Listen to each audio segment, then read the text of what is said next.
시청자 여러분 안녕하십니까. 굿모닝 인포메스 경제연풍 시작하겠습니다. 매주 수요일은 빠르고 정확한 기업들의 소식을 전해주시는 분이죠. 리더스 인덱스 박주근 대표님 모시고 얘기 나눠보겠습니다. 어서 오세요. 네, 안녕하세요. 현대기아차 얘기 안 할 수가 없는데 네, 그렇죠. 일단 뭐 주가가 대단해요. 네. 어저께 장중 동반 최고가 현대차는 29만 원. 이걸 차트를 보니까 작년 10월 저점 17만 원 기준으로 하면 8개월 만에 12만 원이 오른 거예요. 네. 아, 기세가 대단하네요. 네. 예. 요즘 현슬라라는 얘기까지 하죠. 현슬라. 네. 근데 이 정도 주가인데도 현대차의 PBR이 어느 정도인지 아세요? 어느 정도? 아직 1이 안 됩니다. 아, 네. 완벽하게 기업 0.8 정도 될 거예요. 29만 원을 했다면. 네. 그러니까 아직까지 갈 길이 남아 있다고 봐야 되고. 적정 가치를 못 받고 있다. 그렇죠. 굉장히 무거운 주죠. 방금 말씀하신 것처럼 일단 사상 장중 최고가 29만 원 찍었고요. 네. 어제 이제 방금 말씀하셨던 대로 28만 3천 원 정도로 장중 마무리를 했는데 현대차 시가총액이 60조가 됐습니다. 예. 기아차가 52조, 합치면 110조가 됐어요. 그러니까 참 기아차 같은 경우도 삼성 바이오로직스를 밀어내고 시가총액 5위를 기록했거든요. 네. 그런데 문제는 아직까지 PBR은 1이 안 된다. 야. 역시 이게 뭐 좀 이따 얘기했지만 기업 밸류 프로그램 대상이네요, 진짜. 그렇죠. 예. 늘 그 후보에 올라가 있는 게 현대기아차인 거죠. 그렇죠. 네. 이 최근 이 현대기아차 주가 상승의 동력은 뭐니 해도 인도 법인의 IPO 상장 이건데 일단 공시한 거를 보면 현대차 인도 법인인 현대차 인도가 인도 증권거래위원회 기업공개 IPO 예비 서류를 제출했다. 물론 아직 뭐 상장 여부는 결정난 건 아니고 그렇죠. 통과돼야 예, 되는데 예. 이 보니까 인도 법인 주식 17.5% 이게 현대차가 보유한 주식입니다. 이거를 이제 공개하겠다는 얘기죠. 네. 현대차가 이런 부분에서 상당히 보수적이에요. 예. 발표에 있어서 이번 발표도 보면 이제 그간 이제 기업 가치 제고를 위해서 뭐 자회사 등의 다양한 활동을 검토 중이나 확정된 바 없다라는 한 보수적인 멘토로 늘 일관했는데 예. 이번에 이례적으로 인도 IPO는 이례적으로 발표를 했습니다. 여기 17.5%를 이제 공개 매각하는 방식으로 이제 정해졌는데 지난해 인도 법인 매출액이 1,063억으로 현대차 전체 매출이 7%밖에 되지 않지만 예. 이제 아시겠지만 인도는 굉장히 잠재 시장이 크잖아요. 그렇죠. 이제 현대차가 중국에서 놓친 시장을 사실 인도에서 확보할 수 있는 큰 교두보라서 의미가 좀 남다르고 요게 인도 쪽이 2027년 그러니까 한 3년 남았죠. 예. 요때가 되면 자동차 시장 규모가 71조로 늘어납니다. 전체 규모. 네. 그러면 세계 3위 시장이에요. 그러네요. 그러니까 현재 전 세계 자동차 시장을 보면 미국이 1위, 네. 유럽 전체. 전체 합쳐서 2위 정도. 음.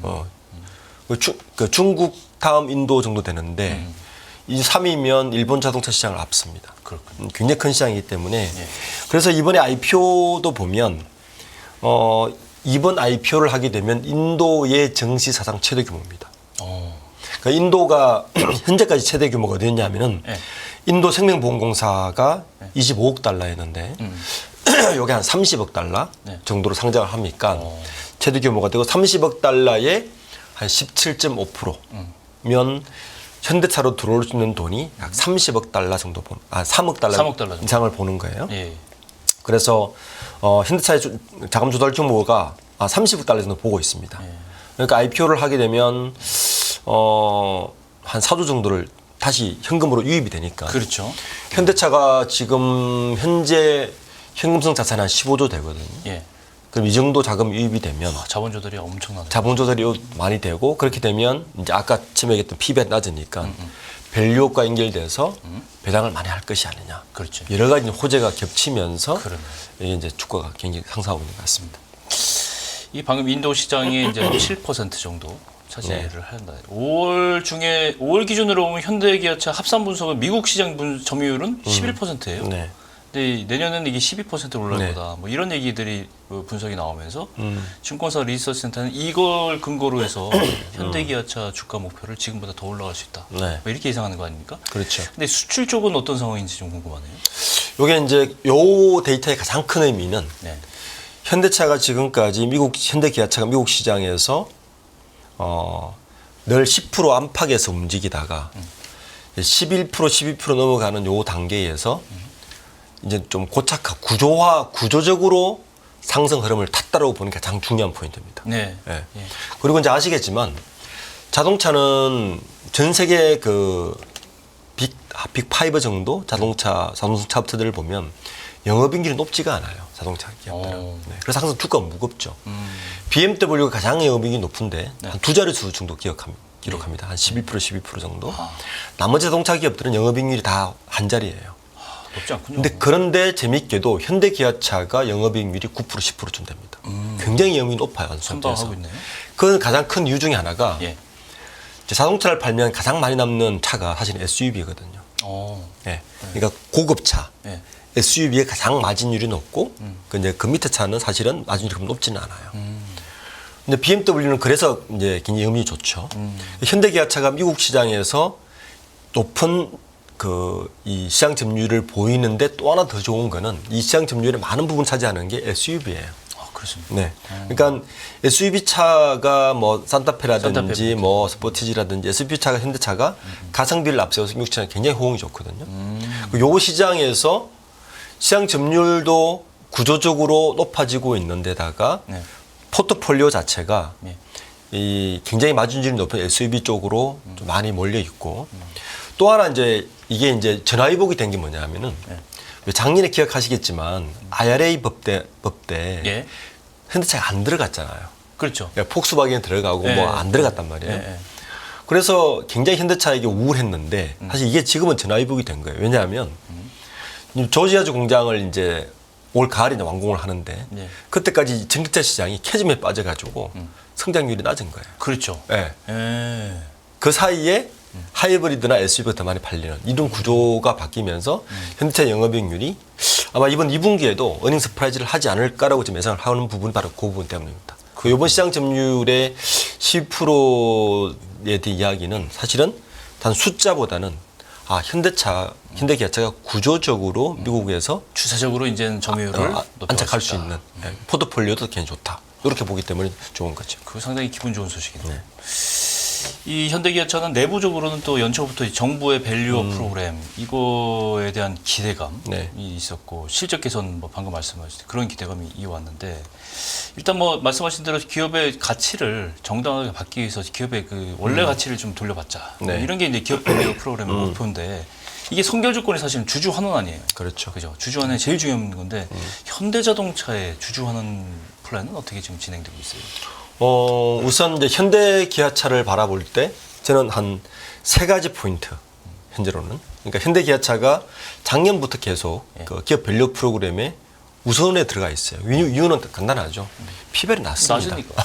일이 안 되니까. 높아질 가능성이 높으니까. 얘들은 실적이 좋은데 왜 피별이 안 좋지? 피별이 이렇지? 이라고 이제 그래서 항상 후보군에 들어가 있는 은행주와 함께 후보가 들어가 있어서 이제 PBR이 안 좋은 기업들에게 호재가 될 수 있는 한 가지는 이 기업이 그러면 밸류업을 하기 위해서 이제 뭐 선제적으로 할 수 있는 거는 배당하고 자사주 소각이거든요. 그걸 할 수 있느냐, 여력이 있느냐를 봐야 되는데 그거는 기업 내의 현금성 자산을 봐야 됩니다. 아까 초대 말씀드렸지만 현대기아차는 현대차를 보면 현재 현금성 자산이 한 15조 정도 있는데 인도 IPO가 같이 되면 여기 4조 또 들어와요. 20조 정도 되죠. 자, 그러면 현대기아차가 이야기하는 게 뭐냐면 주주 환원율을 현대차가 얼마를 목표로 잡았냐면 31%를 잡았습니다. 31%. 네, 주주 환원율을. 이렇게 되면 자사주 매입 규모가 현대차는 한 1조 정도로 가능하고 네. 기아차는 이미 5천억을 발표했습니다. 예.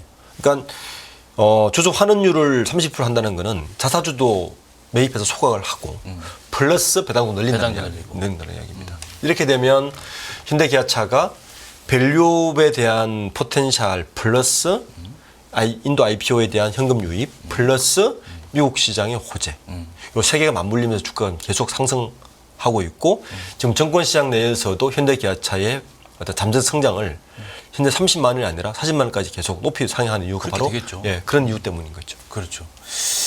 이 말씀하신 대로 이 밸류 프로그램이 가동되면서 올해 들어서 기업들이 공시를 하잖아요. 네. 자사주 취득 얼마 하겠다. 그렇죠. 이게 이제 늘어나고 있어요. 이제 주식 가치를 높이겠다 이런 움직임인데 특히 코스닥 상장사들의 자사주 소각 규모가 역대 최고치를 기록한 것으로 나타나는데 역시 뭐 정부 규제에 발맞춰서 이걸 빨리 이제 주주환원에 응수를 하겠다 뭐 이렇게 했는데 이게 어떻게 이 부분은 상당히 긍정적으로 봐야죠.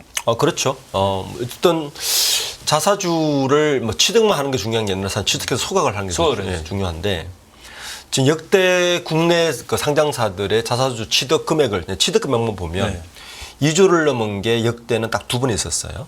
2018년하고 20년이 있었는데 이때는 이유가 있었죠. 바로 삼성전자 때문입니다.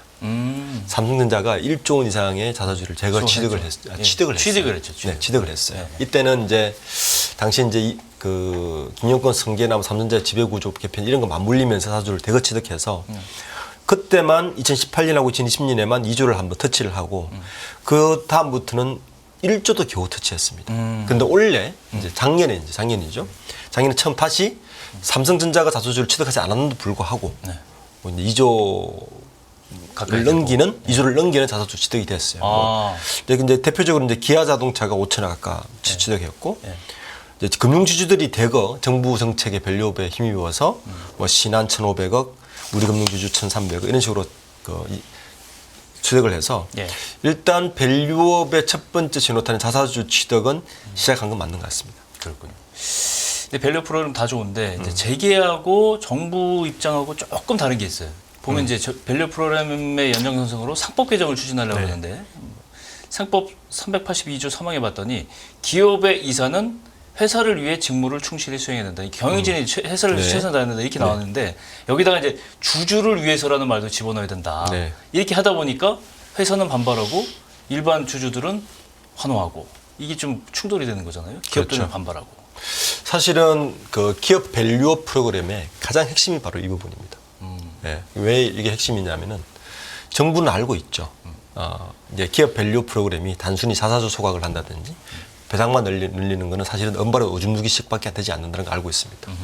기업 밸류 프로그램의 핵심은 기업의 내재 가치 자체를 올려야 되는 게 핵심인데 기업의 내재 가치, 기업 자체의 가치를 높이려면 결국에는 지배 구조를 투명해야 되고 주주들을 위한 권익 활동에 대해서 투명성을 확보해야 되는데 그 핵심이 바로 상법 382조 3항입니다. 그러니까 현재는 이사들의 권리 의무에 대해서 회사를 위한 충실 의무만 있어요. 자, 그러면 어떤 일을 해도 뭐 하냐면 LG화학, LG엔솔 물적 분할해도 괜찮습니다. 회사를 가치를 높이는 건데. 현대차 그룹이 삼순동 사옥을 짓기 위해서 10조 4천에 가까운 돈을 주고 땅 사도 괜찮은 거예요. 그런데 만약에 그 당시에 이 382조 3항에 주주라는 이 단어 하나가 들어갔다면 모두 배임으로 걸립니다. 그렇죠. 주주의 이익을 훼손하는. 주주 권리를 훼손했기 때문이죠. 그래서 이게 굉장히 민감하게 돼 있고요. 이 이야기가 꺼낸 거는 사실 계속 작년부터 나왔는데 지지난주에 차상목 경제부총리가 기자들하고 간담회 문답 과정에서 사실은 기자 한 사람이 물었어요.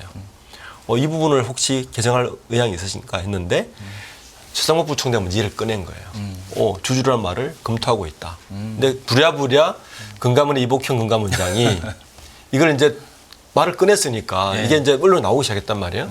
부랴부랴 이걸 수습하기 시작했습니다. 그 수습이 뭐냐면은 이게 재계에서는 굉장히 민감하거든요. 이 법이 만약에 통과되면 사실은 저도 의외했던 게 현재 여당에서 이 법을 통과시킬 수 있을까? 이거 재계에서 굉장히 반발을 했는데. 그렇죠. 왜냐하면 이거는 로펌들만 존을 지키는 거예요. 뭐 소송이 빈번할 겁니다. 모든 사안에 대해서 일단 지배구조 개편 굉장히 어려워질 거고요. 그렇지. 물적 분할 앞으로 굉장히 어려워질 거고 쪼개기 분할 굉장히 어려워질 거고요. 그다음에 지금 한미약품 뭐 경영권 지배라든지 경영권 뭐 이렇게 소송 붙잖아요. 주주들 가만히 안 있을 겁니다. 이 법 하나로 본인 이사들이 이거 충실했느냐라고 물을 거고 크기에는 이제 앞으로 사회이사들도 사회에서 안 하려고 그럴 겁니다. 왜냐하면 거기 얘기를 했다가 배임죄로 다 소송당할 거란 그렇죠. 말이에요. 소송당하죠. 사회사들 안 할 거란 말이에요. 이처럼 민감하기 때문에 부랴부랴 이복형 금감원장이 이 법은 다 해결해야 되는데 배임죄는 처해시키면 안 되겠습니까? 라고 지금 제안한 거예요. 그건 좀 아닌 것 같아요. 그래서 제가 지난주에 여러 언론사에서 저한테 이제 지지가 하고 인터뷰를 제가 했었는데 배임죄를 처해시키는 것을 어떻게 생각하십니까? 묻더라고요. 그래서 그랬죠. 배임죄를 제시키면 이 법을 하나만 하다. 이 법의 핵심은 그건데 그렇지. 차라리 이 법을 제정을 안 하는 게 맞지. 개정을 안 하는 게 맞지. 개정할 거면 배임죄에 대해서는 일부 조항을 둬서 옵션을 둬야 되는 게 맞지. 배임죄 자체를 없애버리면 이 법은 아무런 효력이 없다. 다시 돌아오면 기업 밸류 프로그램의 핵심은 기업의 내재 가치인데 그 내재 가치를 높이기 위해서는 이 지배구조 중에서 이 3법 82조 2항 3항 요 항구 하나만 고쳐도 사실은 우리나라 기업들 굉장히 효력은 있죠. 그렇죠. 네. 기업들은 당연히 움찔하겠죠. 아유 굉장히 민감한 법입니다. 그렇죠. 이복현 금융감독위원장이 지난주에 한 세미나에서 이런 얘기했어요. 쪼개기 상장 가치 전체 주주가 아닌 회사와 특정인의 이익만 추구하는 사례가 많은데 이게 국내 자본시장의 문제점이다. 그렇죠. 이게 쪼개기 상장 이걸 좀 점잖게 다시 얘기하면 기업 분할 상장 네. 포함되는 건데 이거 사실 종종 뭐 기업들이 뭐 자본 조달을 위해서 해왔던 거 아니에요. 아까 말씀하셨지만 LG화학의 LG엔솔 그렇죠. 물적 분할 사례도 뭐 대표적인. 카카오도 굉장히 많이 걸려 있고요. 네. 근데 문제는 아까 초두에 얘기했던 우리 현대차 인도법인 IPO 이것도 사실은 어떻게 보면 쪼개기 상장이라는 비판이 나올 만하죠. 할 수 있죠. 할 수 있죠. 네. 그건 어떻게 봐야 돼요? 만약에 이 법이 뭐 개정됐다면 주들 소송을 하겠죠. 그렇죠. 예. 그걸 왜 물적 분할해서 상장을 하냐? 현대차에 묶어서 다 상장하지. 묶고 있으면 매출도 늘어나고 늘어나고 이익도 텐데. 인도 시장이 얼마나 큰데 이렇게 나오는 거죠. 그러니까요. 그러니까 정부 당국은 이거 알고 있는 거예요. 이 법의 효력에 대해서 분명히 알고 있고 효력도 알고 있는데 반대로 재계에서의 반발도 알고 있는 거죠. 그러니까 이 법에 대해서 지금 사실 우리나라 자본시장이 제가 생각할 때는 기업 밸류업이라고 말을 꺼냈으니까 한국 자본시장에서 한 번 더 점프업을 하려면 이 법 반드시 고민을 해야 됩니다. 예. 그러니까 우리나라의 많은 상장사들이 지배구조나 뭐 오너십 리스크라든지 리스크에 그 가장 발목이 있는 게 사실 이 부분 때문이거든요. 그러니까 주주들은 이렇게 들어갔다가 언젠가 우리 또 팽당하는 거 아니냐라고 고민스럽단 말이에요. 그렇죠. 그렇게 얘기할 수 있어요. 예, 그것 때문에 사실은 정부도 알고 있는데 쉽게 이거를 못 꺼낸 이유 중에 하나가 바로 그 배임 무분별한 배임 때문이란 말이에요. 그렇죠. 그래서 이제 그래서 이복현 금감원장이 그럼 배임죄는 배제시키고 하면 어떻겠냐라고 지금 말을 꺼낸 상태인 거죠. 그렇군요. 이게 뭐 밸류 프로그램 뭐 말은 좋은데 여러 가지 이제 걸림돌도 있고 뭐 거쳐야 될 어떤 의사 결정의 뭐 합의라든가 네. 사회적 합의도 있어야 될 것 같은데 일단 지금 밸류 프로그램 하면 기업들에게 좋을 것 같은데 일단 네. 진도가 잘 안 나가는 건 아닌가요? 지금까지 뭐 참가한 기업들의 숫자라든가 통계가 좀 있습니까? 14일자 기준으로 지난주 기준으로 네. 그 참여한 기업 딱 세 곳 있습니다. 아 그래요? 네. 어딜 것 같습니까? KB증권, 기움증권, FN가이드입니다. 여기 전부입니다. 기업 민매를 보면 아시겠죠? 일단은 키움증권은 1호로 했는데 1호라는 타이틀을 들기 위해서 한 것 같아요. 내용을 보니까 예. 뭐 크게 뭐 이슈 될 만한 게 없어요. 1호라는 타이틀이 자주 필요했던 것 같고 KB증권은 어쨌든 금융감독원의 가장 큰 일단 눈치 좀 봐야 돼. 샘플 케이스를 봐야 되니까 한 것 같고 펜가이도 좀 그런 면이 있어서 이 말은 무슨 말이냐면은 안내 공시를 한 곳 사실은 두 곳밖에 없는데 기업들이 자발적으로 참여하지 않습니다. 그러니까 첫 번째 이유는 정부의 제약에는 인센티브가 너무 없어요. 예, 뭐 세무, 뭐 국세청 이런 이야기하는데 사실은 그거보다는 실이 훨씬 많습니다. 현재로 가면, 이 공시 다 하면 그러다 보니까 이 상태로 가면 정부에서 이야기하는 좀 3분기부터 한다 그러는데 제가 볼 때는 굉장히 무용지물인 밸류업 될 것이다. 그러니까 확실한 인센티브, 확실한 상법 개정 이 두 개 중에 줄다리기를 하다 보면 결정하지 않으면 현재 밸류 프로그램은 한 내년 이맘쯤 되면 우리가 그런 걸 했었나? 라고 할 것까지 저는 갈 것 같습니다. 뭐 자세히 들여다보면 뭐 현황도 뭐 공시해야 되고 네. 계획 수립, 뭐 이행 평가는 어떻게 되고 있나요? 다 소통 어떻게 되고 이게 다 공시해야 되는데 그렇죠. 낱낱이 까발려지는 게 원하지 않겠죠, 당연히. 특히 네. 상법 같은 경우 개정이 돼버리면 그 다음부터는 완전히 묶여버리는 거니까. 맞습니다. 이것도 네. 그렇고. 자, 그러면 이제 원래 취지에 맞게 기업 가치 제고 계획 공시 제대로 시행되기 위해서는 어떤 선결 조건들이 필요할까요? 방금 말씀하신 인센티브라든가 이런 것도 있겠지만. 네. 예. 우선 그 핵심은 이 밸류업이잖아요. 네. 그러니까 이 밸류업이 지금 여러 언론들이나 정부 사는 얘기는 비상적인 이야기를 많이 해요. 예를 들어서 뭐 자사주 소각하고 주가만 좀 오르면 되는 거 아니냐. 주가만 실질적으로 조금 오르고 주주들이 하면 되느냐가 아니고 사실은 뭐냐면 핵심은 그 기업의 경쟁력을 가질 수 있는 내재 가치를 어떻게 하면 높일 수 있느냐가 첫 번째 핵심이고요. 그렇죠. 그걸 통해서 주주들에게 어떻게 그 이익을 돌려줄 것이냐가 핵심. 심플합니다. 네. 이 두 가지를 손대는 거예요. 그럼 기업의 내재 가치를 높이려면 뭐 하느냐? 한국적 상황에서는 잘 봤더니 이사회 구조라든지 기업 지배 구조 같은 게 아직까지는 불투명해. 주주들이 보기에는 약간 신뢰가 가지 않아. 이 부분 손대려다 보니까 상부 손을 대야 되는 거예요. 그렇죠. 그러니까 그 부분을 먼저 손을 대고 한 단계 넘어가야 되는데 실질적인 문제는 놔두고 이제 피상적으로 효과만 바짝바짝 효과 볼 수 있는 거, 뭐 아까 우리가 좀 자사주 소각이라든지 배당 좀 더 해 그러면 사실은 기업들이 돈이 있어야 배당하고 돈이 있어야 자사주 소각하는 그렇지. 거예요. 네. 그 기업 가치가 높아져야 네. 경쟁력을 높이는 거에 대해서는 사실은 등한시하고 피상적인 것에 먼저 이야기한다는 건 저는 어불성설이라 보는 거죠. 그러니까 핵심은 기업들이 내재 가치를 높일 수 있도록 정부에서 할 수 있는 일을 먼저 해야 된다. 그 부분이 핵심이고 그리고 그 이익이 났을 때 주주들에게 손해가지 않도록 여러 장치를 해주면 주주들이 개인 주주들은 환호할 것이다. 딱 이 두 가지입니다. 이 두 가지만 잘해도 기업 밸류는 선순환 사이클이 돈다. 일본이 그걸 했단 말이에요. 일본의 정부에서 그렇게 가이드를 했다는 이야기거든요. 그렇죠. 그러니까 일본은 정치가 좋잖아요. 네. 근데 그거는 아직 손을 못 대는 게 그러니까 상법계 정도 손을 대야 되지. 뭐 이사진들 뭐 지배구조도 손을 대야 되지. 굉장히 이제 골치 아픈 게 많은 거죠. 그걸 정부가 쉽게 메스를 대지 못하는 게 가장 큰 원인입니다. 그대로 뭐 여건은 다르겠지만 일본의 밸류 프로그램 사실 이거 벤치마크를 많이 좀 하는 그렇죠. 건데 여기서 많이 좀 히트를 좀 얻어야 되지 않을까 생각합니다. 그게 힌트가 바로 그런 부분인데 그건 서로 못 되는 거죠. 조금 이 거시적인 전체 경제와 앞으로의 미래를 봐서 거국적인 결단이 좀 필요하다. 저는 그렇게 생각하고 싶습니다. 맞습니다. 예, 이거 굉장히 어려운 문제예요, 사실은. 사실은 우리나라 정시가 지금 2,700, 3,000 아직 터치를 못 하고 있잖아요. 이게 기본적으로 그것 때문에 안 이게 되는 말이 안 거예요. 되는 그건 안 거죠. 되면 이제 5천도 가고 6천도 가고 우리나라 경제 규모에서 예. 5천이 안 되는 게 사실 말이 안 되는 말이 안 거란 되는 말이에요. 거죠. 그 한 2천 정도 되는 기업이 뭐냐라고 물어보면 그 부분이란 말이에요. 그렇죠. 현대자동차가 기아차가 PBR이 1이 안 된다는 게 상식적으로 이해를 못 하는 거죠. 맞아요. 네. 제대로만 돌아가면 50만 원 이미 돼 있어요. 그렇죠. 네. 그렇게 보셔야 됩니다. 답답합니다. 네, 이렇게 해서 오늘 경제활동 리더스 인덱스 박주근 대표님과 함께 얘기를 나눠봤습니다. 오늘은 고맙습니다. 네, 감사합니다.